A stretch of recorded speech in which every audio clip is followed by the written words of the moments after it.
Oh, hello out there. This is my first time streaming on Final Fantasy Randomizer in a little bit, so please let me know in chat if my voice is coming through all right, or if I need to make some adjustments before we get started.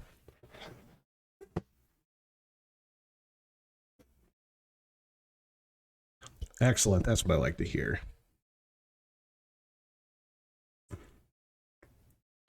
Just fine. Just fine? Oh, that hurts me. I sound great. I could listen to you all night, Dead Balls. Well, good news. It is Friday night VOD reviews. I am your host, the man after midnight, Dead Balls. Today we are going to be doing Herbie Bees, and this is from the Duckling Weekly on Monday. Yeah, the 101, the first one. Cool. So we're going to start off with what are VOD reviews. So VOD reviews are where I get to pretend to be my wife, I get to criticize everything that you do, and you thank me for it. Now in my notes it says, hold for laughter. So I don't know how long to hold. Anywho, that was my icebreaker. That's the kind of humor that you're going to get from me. You know, very dry wit, things like that. I'm going to be rattling things off very quickly as I go through these VOD reviews. We're going to be reviewing them at 2x speed. So don't get offended if I, say something that's curt or it seems rude. I'm just banging out all of the things that I can right off the bat. So what are VOD reviews for real? VOD reviews are when people submit a review or a video, or I'm sorry, a race that they have done, and I give them pointers on how they can improve not only that race, but future races. And normally I'm going to give 3 pieces of improvement, 3 major things that you can do to improve your runs. Take my advice, don't take my advice, does not matter to me. I'm giving you the information. I hope you use it. I can't read what this says on my notes, so we're moving on. So why me? So for those of you who don't know me, of course, I am Dead Balls. Over my career here in Final Fantasy Randomizer, I have 3 tournament wins, 2 second places, 2 semifinals, and a whole host of great races. In group races for events, I have, upwards of a 60% win rate. So you can do a lot worse than me. Now, this isn't like, oh, I'm patting myself on the back. I have had a lot of help from the community. I've had a lot of help from, veterans. And I am the racer I am today because of all the people that came before me. So what I'm doing is just passing that along. Eventually, someone else is going to be doing VOD reviews, and I hope that they acknowledge me the same way that I acknowledged the people before me. Good, that makes sense. Now, let's move on here. So during the course of these VOD reviews, I'm going to give you my sort of strategy. And that strategy is based on getting consistent and then getting consistently fast. So I'm going to tell you to do a lot of things like keep practicing your intros, save before Topher, and keep practicing those to get a consistent feel for how fast you can do things. And then at that point, you can work to improve. And that's basically it. So the last thing on here is, who else should you listen to? You should listen to everybody. You should ask questions on the Discord. You should get advice from everybody. My strategy is not the same as other people's strategies. Maybe my strategy doesn't work for you. Maybe you want to go with something different. Absolutely. Ask, get the information, make your own strategy, and win. I make it sound simple, but, you do you. I am here as a tool for you, hopefully to improve your experience and your racing here in Final Fantasy Randomizer. All right, that was my long-winded intro. Let's move on. So this is Duckling Bootcamp 101. This is going to be the fighters. So the first thing I want to do is talk about party. Now, what I told myself when looking at this flag set is, why wouldn't I take a thief? Because a thief with 80 agility and all unrunnables is essentially a god. You cannot not take a thief in this. So I says, Dead Balls, why wouldn't I take a thief? Well, if the Black Mage has 50 agility, that's kind of close, right? So lo and behold, this race, the Black Mage had plus 50 agility. So if you watched my run on my Twitch, you'll notice I had the Black Mage in front. And you should always put the thief in front. The reason for that is math. Whenever you're doing ambushes, you take the party leader's luck stat and agility stat divided by 8. That is rolled against the enemy's morale. If you get 10 more than it, then you ambush them. With a thief in the first slot with plus 80 agility, you're going to ambush, approximately 10 to 15 more % battles than if you had a fighter in the front. And that's not only free experience, but that's free running. So always put your thief in the front spot. Not only that, but with the extra agility they get dodge, it ends up being about a 30% decrease in damage that they take. So anywho, so I ran the Black Mage in the first slot. I ran Rainbow. It was a mistake. So if the Black Mage has 50 agility, it is not a match for a Thief because a Thief is a god. If there are all unrunnables, if the Thief has 80 agility, you take a Thief and you like it. I love Fighter Rainbow, but I will take a Thief every single time in this. Okay, the Fighter is forced. Cool. So we have to take that. So why do you take a Black Mage? You take a Black Mage because you don't want to get locked out of fast. It's that simple. Now, there was some contention as to what to take for your fourth party member, either a Red Mage or a White Mage. People are going to have many different kind of opinions on this. I'll give you mine. White Mage, 100%. Why is that? Exit. If you have exit that is White Mage only, and your opponent takes a Red Mage, and Warp is not available, you're going to win the race. It's just, hands down, you're going to win the race. If all things are equal, that happens approximately 10 to 12% of the time, where the White Mage is going to be learning exit when Warp is not available. So that's it. If you're even with someone, you're going to win 50-50 matches, but you take a White Mage versus their Red Mage, 10% of that time, you're just going to win. So then you're like, oh, well, Dead Pulse, what about if nuke rolls low? Like, yeah, but also think about the Red Mage and the time you spend getting magic. So you usually go to the White Mage shop, then the Black Mage shop, then the White Mage shop again. And you're spending extra time. In Canaria, it's not that big of a deal, maybe 10 seconds. In Provoca, it's about 20 seconds. In Elfland, it's about 40 seconds. So we're talking an extra minute and a half just outfitting your Red Mage. That's a lot of time that's spent. Now, yes, absolutely, it can pay off. Your Red Mage can learn nuke and fade and be the general big deal that Red Mages pretend to be. But for these flag sets, absolutely, I don't want to be locked out of exit. Okay, if you don't know me, I rant a lot, and I'm going to keep going on this. So usually you just let me, get my steam out. And I think that is all I have at the beginning. So last note that I have is what I do for these VOD reviews is I run the seed, then I watch the races next to each other. So I'll watch mine next to the person I'm doing the VOD review. I'll take a bunch of notes, and then I kind of go over those as we go through the seed. So I'm going to keep referencing my little notes here. About 11 minutes in, the timer is going to reset. So just add 11 minutes after that point, and we'll figure that out. So without further ado, I got that intro done in 8 minutes. I'm awesome. All right, how do I start this? Where am I?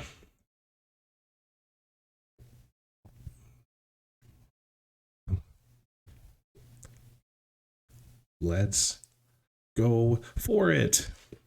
And also, there we go. All right, so we're going up. We see White Magic and we buy Harm and Exit. Perfect. I would have also bought Ruse, Quad X, and Warp. I actually would have also bought Lot 2. Perfect. You missed the Hint Giver.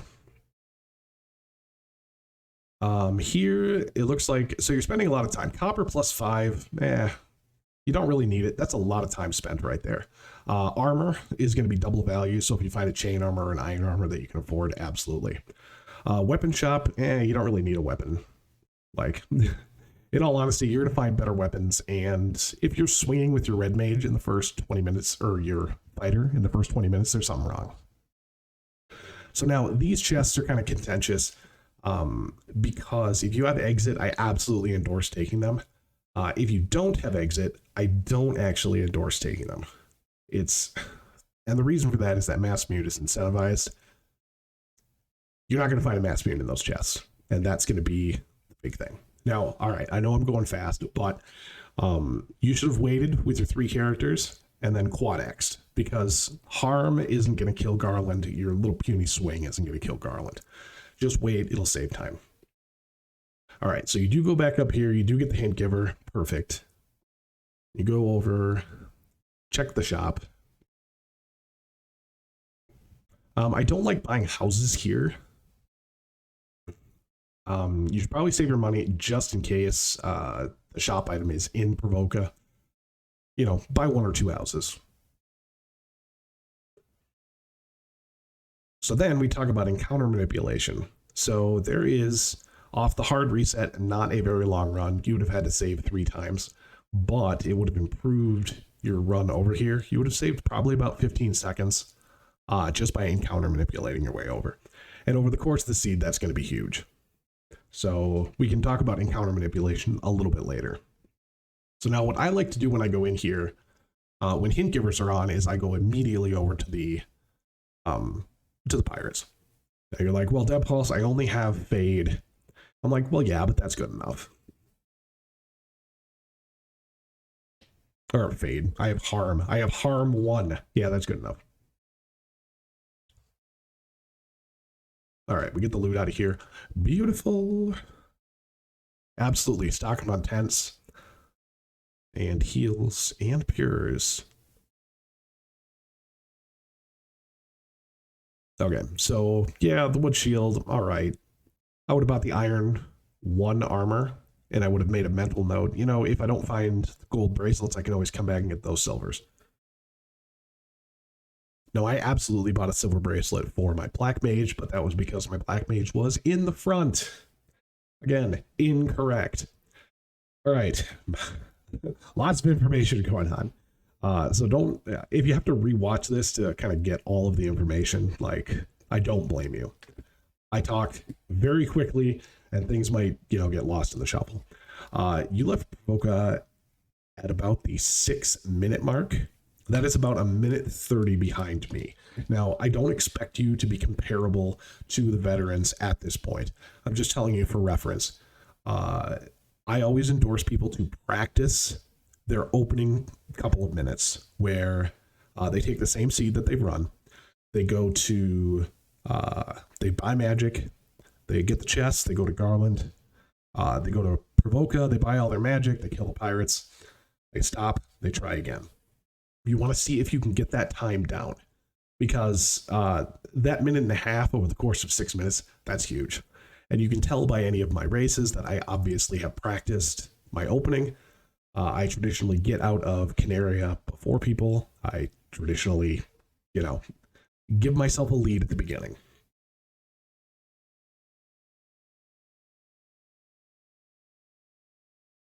Okay, one thing that I did miss on here was we did take out Astos. But again, I would have quad X'd Astos. I would have waited on everybody else.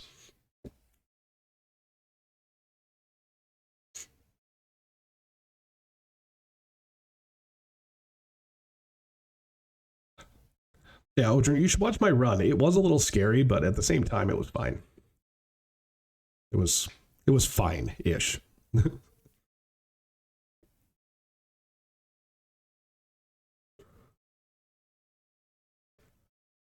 All right, cool. So we got the bottle out of here. You know, and I'm not going to be picky. I mean, obviously, when you're looking through that, you saw, you know, there was a couple of missteps there. Those are not such a big deal. In the grand scheme of things, those are things you're going to want to clean up. So harm, I have in my notes that don't be cute. You're going to hear me say this a lot. So harm is just an awful spell. The only real uses for it are in the first 5 minutes or when you're desperate. It is better off to just either wait, use an item, or attack with the white mage. That harm probably costs you 5 seconds. Yeah, no, that's a little high. Maybe 2 seconds. But if you can't kill something, like, don't be cute with your spells. And when I say that, it was in reference to somebody who was trying to take out, what are they called? Metal slimes. and they had nukes on 2 characters, but they also had fire 2. So they said, oh, well, 2 fire 2s will take them out. And yeah, they could have just been nuking and it would have been much faster. Or like when you're, oh, I'll wait on this boss. I don't need to waste another nuke. And then they come out with a nuke. And then you have egg all over your face. Don't be cute. Kill things. Kill things with prejudice. Right away, you'll thank me later for it.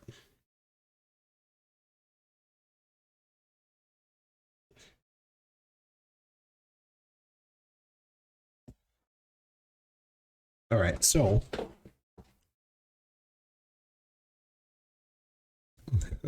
burn everything. All right, cool. The white shirt located in Cardia Isle. So now we know that we have to go to ice or a volcano.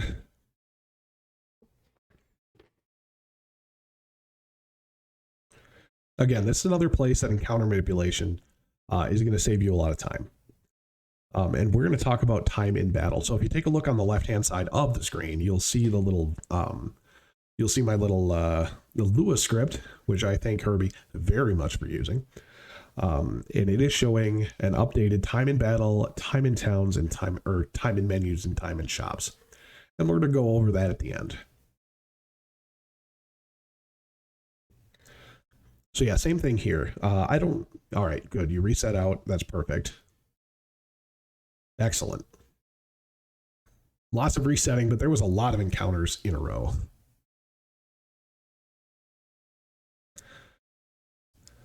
That's a great question. I have no idea. If you want to test that out for me, I'd appreciate it. Okay, so one thing here, you're going to take this Agama for a little bit, and that's cool. I would have warped up, grabbed the incentive, and then continue to take this because you do have exit. That would just give you a little bit more experience, a little more bang for your buck. But I do endorse taking the levels here. The theory that you should be going on is you want to be about level 14 before you promote, because you get the biggest benefit is being under level 15, so that when you promote, your thief and your fighter are going to have spell charges right away at level 15. Or I guess I should say spell charge singular.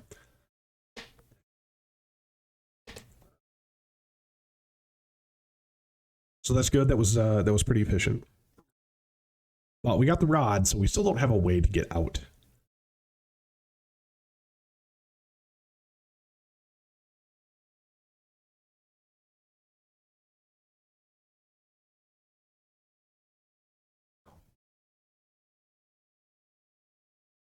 Yeah, ADR, that is, you know, I would like one long run at the beginning and then them just all grouped right after that long run.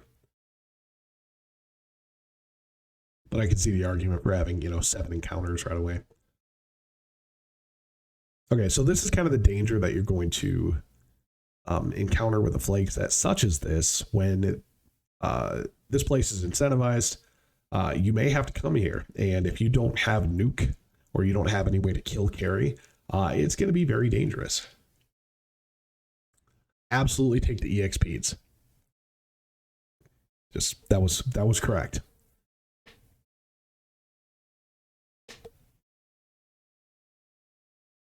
Now I go back and forth with the chest that's coming up.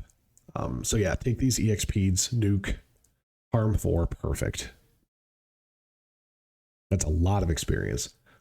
The chest that we have behind the spike tile here, yeah, I'm gonna give or take on this. Better trap treasure is not on, and it takes a little bit of time to get through that.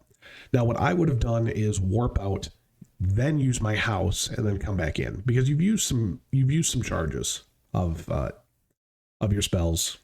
You want to save all the time that you invested in there.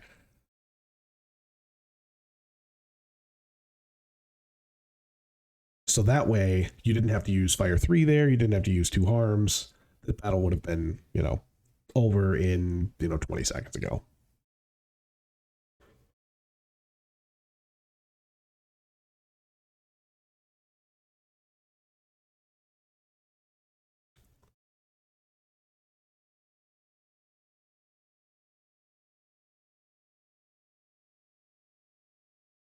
All right, so you missed about 2 steps there. One step there. And a couple steps there.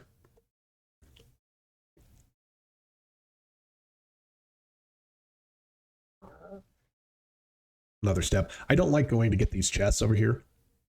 If you take a look, it was about the 45-second mark that you deviated from the main path.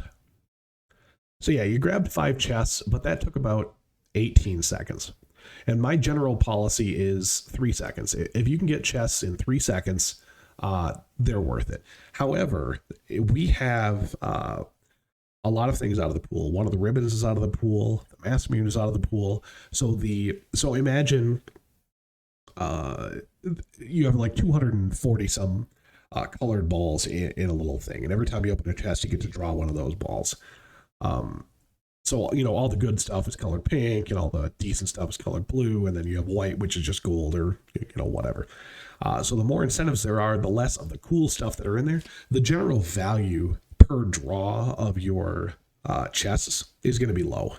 So with the mass immune out of there, with I think the and a ribbon out of there, it's not that high. So I take that 3 seconds and I kind of bring it down to 2. You have everything that you're going to need to beat this seed from the incentives. So any chests that you open that aren't like immediately present, just going to be a waste of time.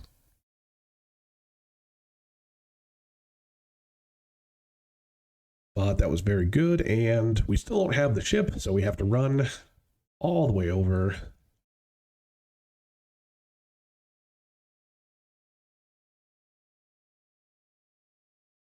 There we go. Don't start a new game.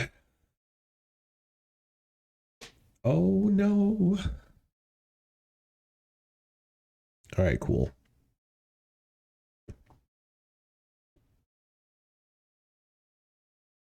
And we get the ship. We use our exit. Perfect.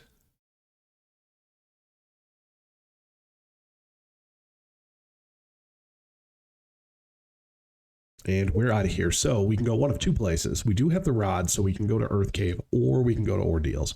Now, obviously, I'm going to say go to Ordeals. The reason why I liked Ordeals from the past is that nobody liked to go there, and most of the time it was incentivized. And so people would go there last. So if you go to a place that you are going to be forced to go to, and you go there first, and it's something super useful, you're probably going to win.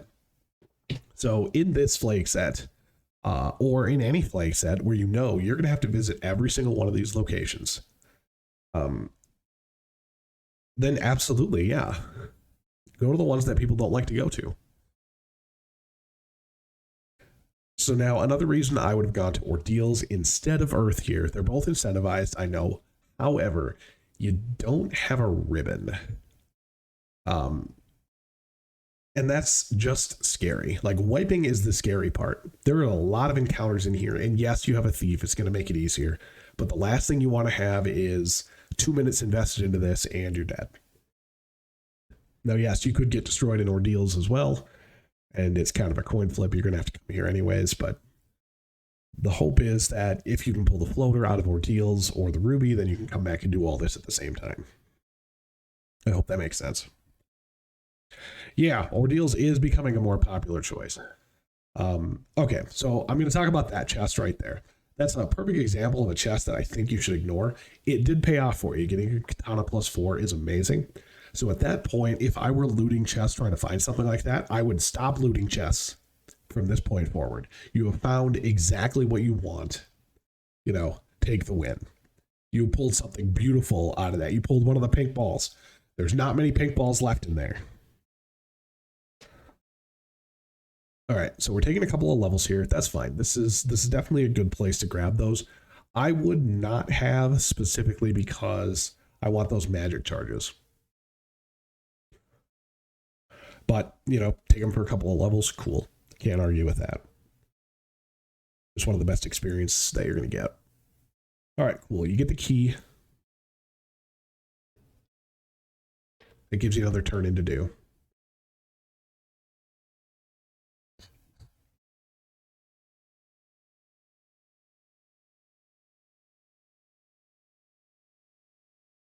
you know, that is interesting. I'm a full party player, I guess. My strategy likes to go with that. Oh yeah, so we get thundered here.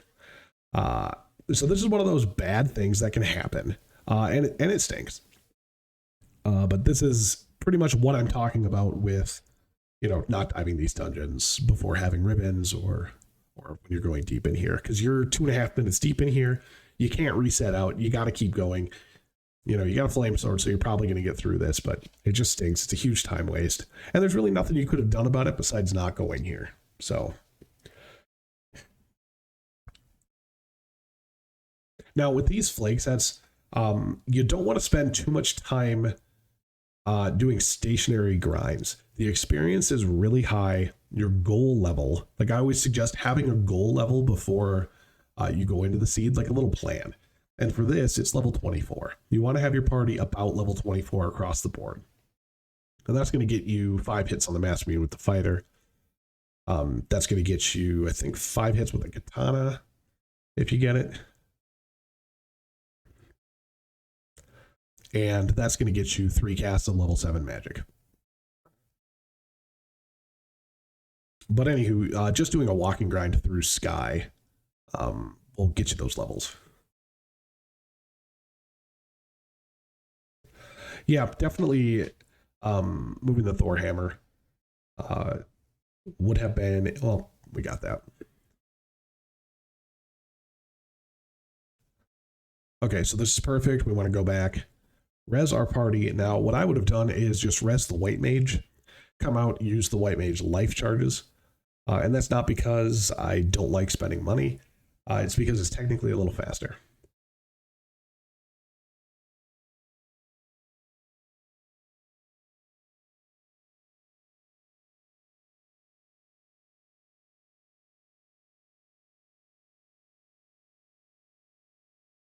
Yes, even with the menuing for the spell.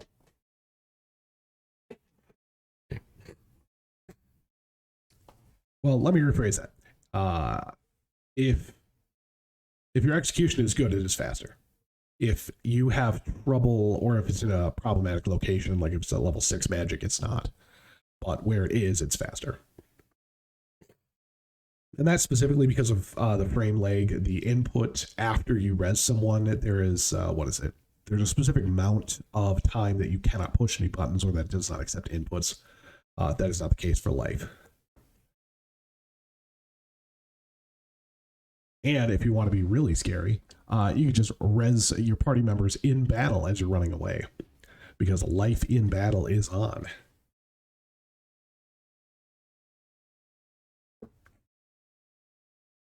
I don't actually recommend that.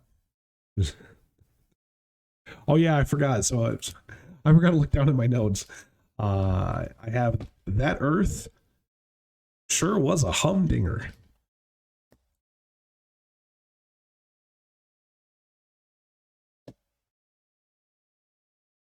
All right, Ordeals provides. We do get, and there's the ruby. So, you know, I have the providence of not only having watched this VOD, played this before, but this is what's going through my head as I'm deciding where to go. It's just, all right, what's best case scenario for me, and that is if Ordeals has either the ruby or the floater, because then I can do Earth and Sarda and Titans all at the same time. It'll save a little bit on travel. If it's not, you know, no harm, no foul, because I was going to have to go there anyways.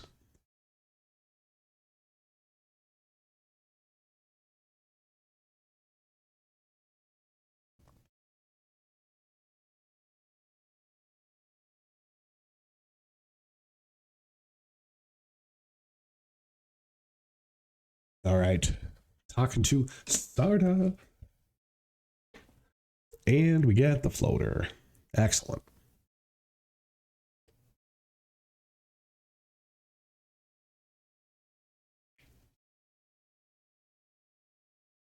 Oh, and we get a ribbon and a tail for our... Yeah, you know what would have been really nice? That ribbon before going to Earth. That would have been friggin' brilliant.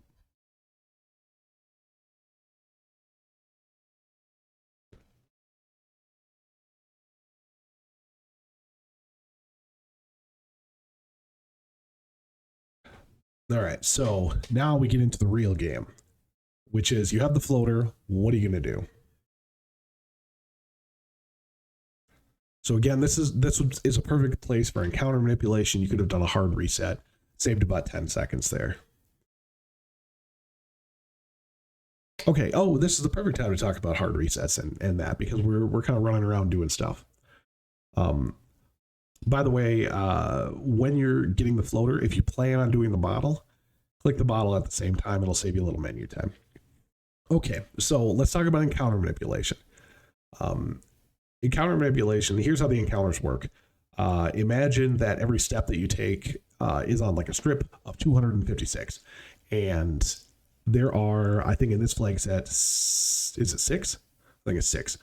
6 battles. So every time that you take a step forward, you always start at the beginning with a hard reset. With a soft reset, you advance 1, and every step that you take, you advance 1. So what you can do for encounter manipulation is if you have a decent run at the beginning, you can always save it, do a hard reset, come back in the game, and it'll start you at the beginning. So you can essentially not take any encounters in the overworld. And spoiler alert, people that win races are the ones who take less battles, who spend less time in battle, and take better battles. So it's very important to understand how to encounter manipulate properly. Even if you don't, do it 100%, just acknowledging, okay, this is how long I have for my first run. If I need to run somewhere, I know that, like this perfect example right here. That's exactly how you want to do it. When I don't encounter manipulate, it's because I'm being lazy.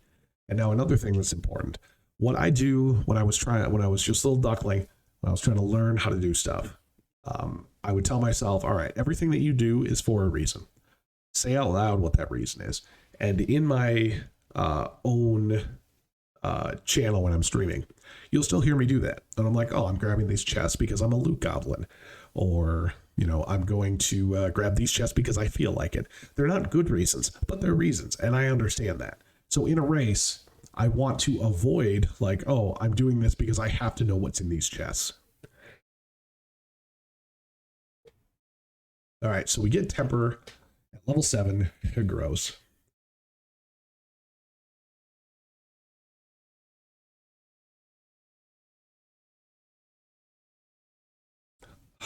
Gross.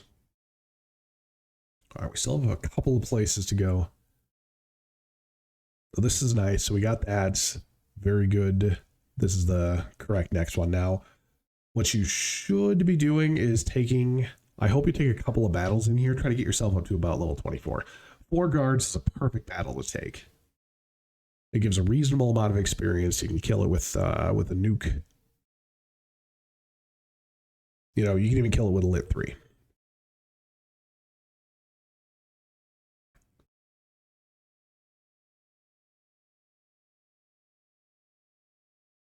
Yeah, this was experience central right here. Fast is in Gaia. It's actually, I'm pretty sure it's level 8. If I remember correctly.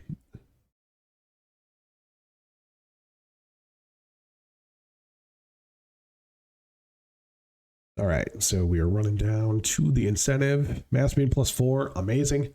You missed a step there. You can just walk immediately to the right and you won't advance the encounter table by 1.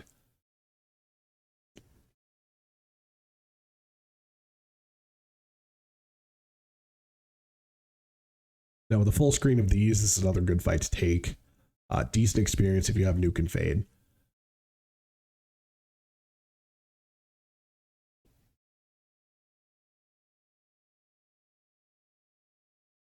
Delicious. Fire hydrants also useful.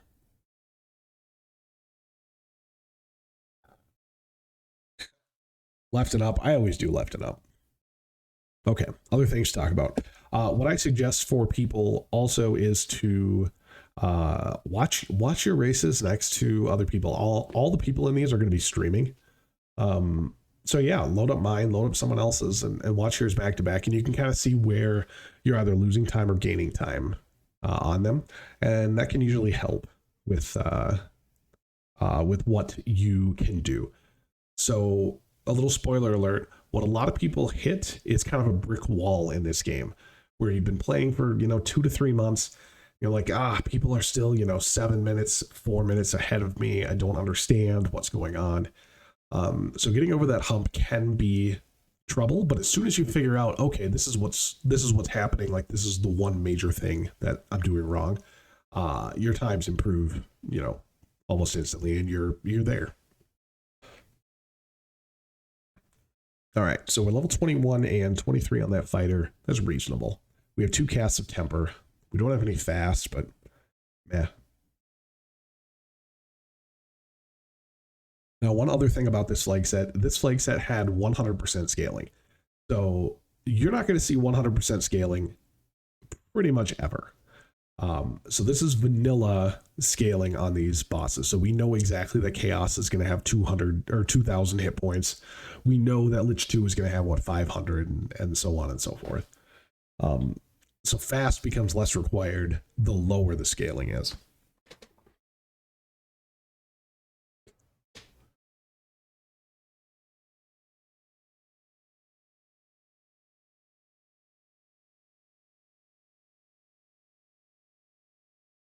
All right, perfect. Take out a little dragon, get our Oxiel, and we exit without checking those chests. Yes! Brilliant.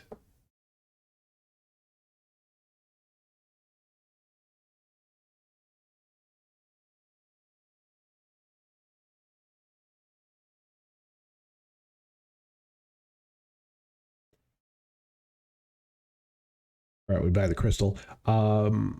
At this point, you usually don't need any hint givers. Just to let people be aware, the hint giver is just to the north, not the guy on screen, but the little sage in the back there. Most of the time, when you're at this point, you know where everything is, but you never know. They just need a friend, someone to talk to.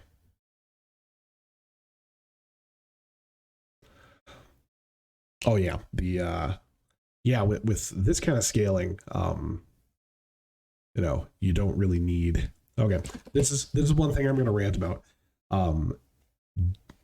We are going to pause this. I'm going to take us back a little bit. How far back should I take us? Oh no.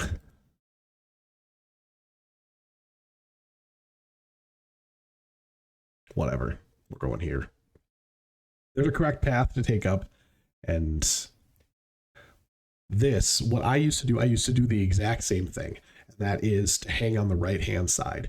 You don't. You want to hang on the left hand side of this because it'll save you a step. Like Dead Pulse, what's the big deal about a step? I don't know. It just annoys me. Like, you got to walk in front of doors. So this and this. No, you missed a door. It's right there. I see this all the time. There's literally like 90% of the racers, and there's another door right there. 90% of racers, when I watch, they don't walk in front of that door, and it maddens me. I have to start ranting. Another thing that I learned recently is right here. You don't want to go all the way left. You want to go right, because there is one space that's right to the right of the door that'll save you another step. You're like, well, Dead Pulse, why are you harping on these steps? Because how many times have I seen racers take the one step after Kraken and get ambushed by lobsters and die?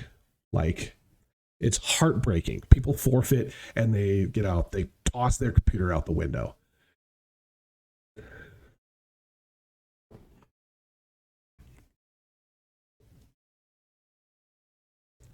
So yes, that was some more of my humor. You're going to hear a lot more rants from me. It is not personal.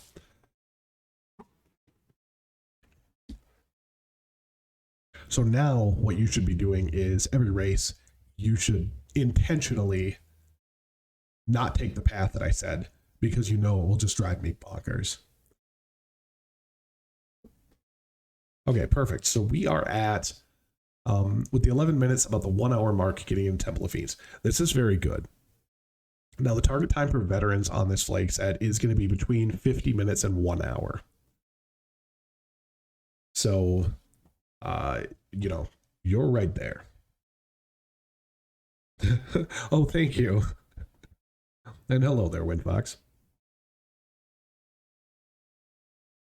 See, that's what you do. That's you just prank me with taking things, taking the incorrect paths.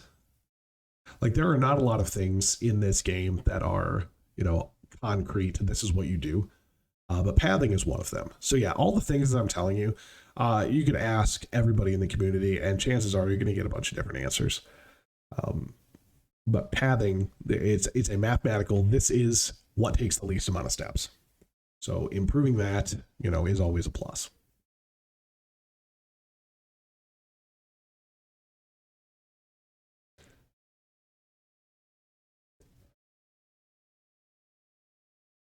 Not healing before Lich. I love the disrespect. So yeah, because you have a Katana +4 and a Mass Immune +4, those are going to do a ridiculous amount of damage. You're fine.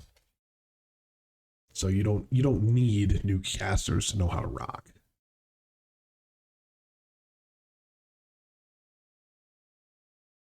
But yep, this is the correct spelling.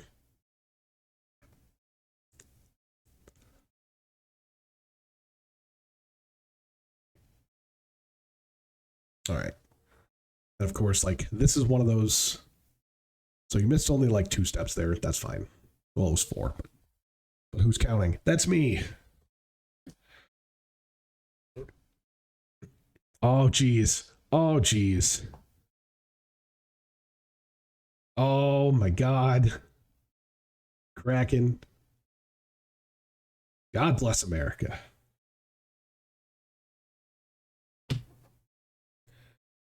So, yeah. This is... yeah, that's what happens. So, that was bad luck. Now, it's... With Kraken having Bane first cast, it may have been more advantageous to cast Wall out of your White Mage. So basically, here's my thought process. If you do your standard, which is attack, nuke, and harm 4, on average, that's not going to be enough to kill Kraken. Now, it might. You might get a couple of lucky crits and it might be fine. However, you're going to have to wait until turn 2, most likely, to kill her. At that point, you should do buffing on turn 1 and then go on the attack for turn 2. So the White Mage, instead of casting harm 4, should have cast Wall on the fighter. Or, I don't remember if the fighter had life 2. But if the fighter had life 2, yeah, you should have moved the ribbon over to the fighter.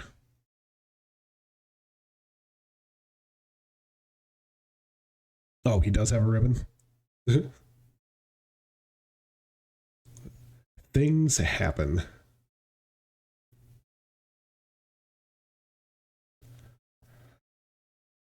All right, we're back in. That's perfect. You don't need any more levels. You're feeling fine.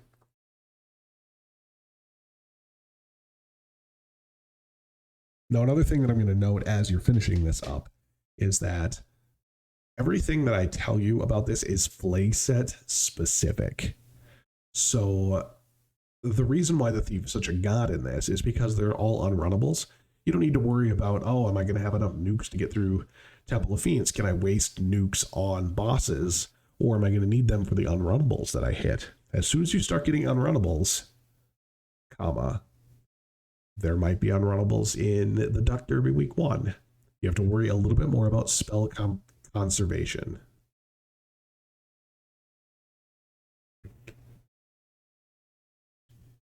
Oh, geez. Quad X. Settle down. Settle down, Tiamat. And Nuke. Good lord.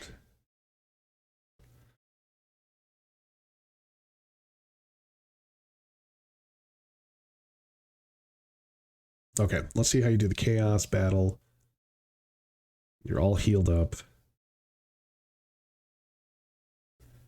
All right, we're leaving everyone in their place. We're going to fight. We didn't grab Temper, but that's fine. We could just nuke. You know what? That's all right. Ideally, you'd have Temper. I mean, 5 hits, 79 is not great. But we're going to do the thing. Yeah. Don't get used to life in battle. That's not a flag that's used a lot, but it's very good that you used it there. So Quad X, even if Chaos has less than 300 hit points, Quad X is going to be a 3 and 256.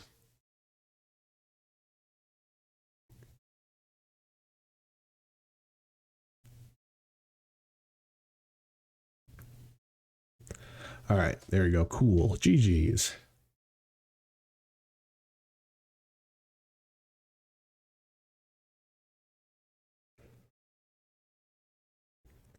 Okay, so you ended up with an official racetowntime.gg of what was that? 1 hour and 12 minutes. So that's pretty good. Yeah, just chaos. You can use Xfer on chaos and lich. Lich is you cannot quad X unless you Xfer, and I don't even know if that works. The point is, don't do it. Lich doesn't have a lot of health. Don't waste your valuable quad X's. Okay, cool. So the first thing I want to talk about is let's take a look at where my little cursor is up here. So I have written down that, what was that, 29, 21, 649, and like 448 on the battle timers and shop. So mine was 20 minutes, 19 seconds in battle, 4 minutes, 9 seconds in menus, and 3 minutes, 30 seconds in shops. So if you take the 12 minutes difference on that one, and then take that away from your time, that puts you at 1 hour. That puts you within 4 minutes of my time. So if so this is meant to be like, your button pushing is very good, your execution is very good, you just have a couple of things to clean up as far as missing some steps, and maybe alter decision making, like going to ordeals probably would have been the better play than going to earth. But other than that, you're right there. So there's a lot of potential to win this Duck Derby. I don't want to scare any of the ducks, but if all my VOD reviews go like this, veterans are going to be shaken in their boots. So the 3 things that I think you could improve the most on are going to be definitely practice your opening. I would take a seed, practice it 5 times just to go from starting the game to exiting Provoca with all of your spells and all of your doing all of the things, and then play the same seed. You're going to know where everything is, but just keep doing it. Repetition works. You want to get consistent with that, and then you want to get consistently good. So like I said earlier, at the point where you were leaving Provoca, you're about 1.5 minutes behind me. And don't worry, I mean, pretty much everybody was a little bit behind me. So settle down. The next thing I have on here is encounter manipulation. There were points in there where you did very well at it. And I fall into the trap where I just get lazy. And I'm going to assume that that's like, you know what, I could encounter manipulate, but I'll just take the battle. Like, that's something that you in races, you just want to avoid that. And the last thing is going to be specifically what you purchase at shops. Like that, you spend a lot of time in shops, and if you don't know all the items and weapons and all of that stuff, I completely understand that. But the armor that you should be buying in shops, gold bracelet, silver bracelet, any physical armors, the rest and pro rings, the rest of the stuff you can patch in. I wouldn't spend the 5 seconds buying a copper gauntlet that early. And weapon shops, you're going to find better weapons throughout the seed. You only want to be equipping weapons, 3 times. 1, the first weapon that you get. 2, the upgrade to that. And 3, your end game. That reduces your menuing time. So that kind of covers battle, menu, and shops. And yeah, so I think that's it. I really do mean it when I say, you touch up a couple of those things.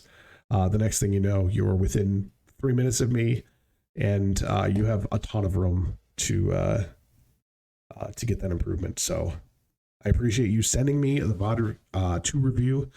I hope that this was informative. I hope people learned a little something about this and they can improve their racing with us here at Final Fantasy Randomizer.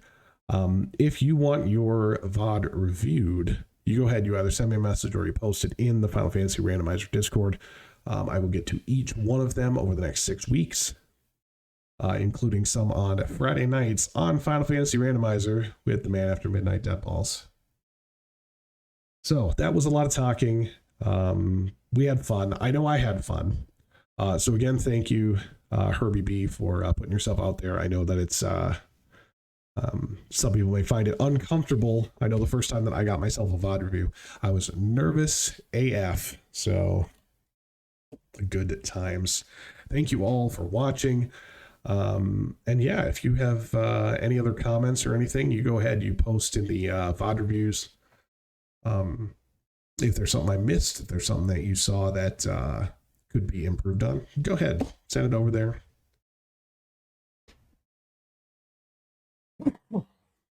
Anywho, I'm going to rest my throat because I am still sick. Again, thank you very much. We'll see you later.